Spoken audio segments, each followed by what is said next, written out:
Nataka nitaje hadithi ya Mtume sallallahu alaihi wasallam alipokuwa akizungumzia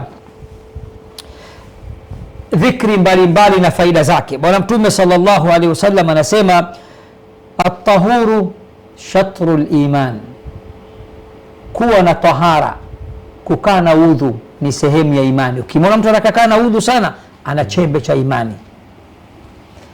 Walhamdulillah tamla'ul mizan, na kila wakati alhamdulillah alhamdulillah alhamdulillah alhamdulillah alhamdulillah hujaza mizani ya mtu siku ya kiyama.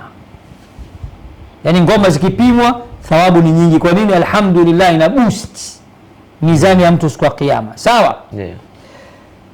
Akasema au tamla'u baina samai wal ard, na uzito wa neno la alhamdulillah, alhamdulillah mtu akisema sana, basi kwa ukubwa wake hujaza mbingu na ardhi full na kuwa leo.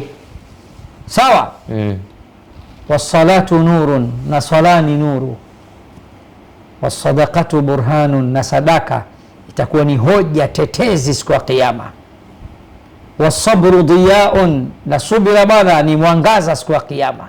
Wavumilivu hapa duniani, wafanyao subira kutokana na mitihani mbalimbali, majanga mbalimbali, hamjapoteza siku ya kiyama, ndio umejitengenezea mwangaza katika siku ambayo ni giza totoro, watu hawataonana.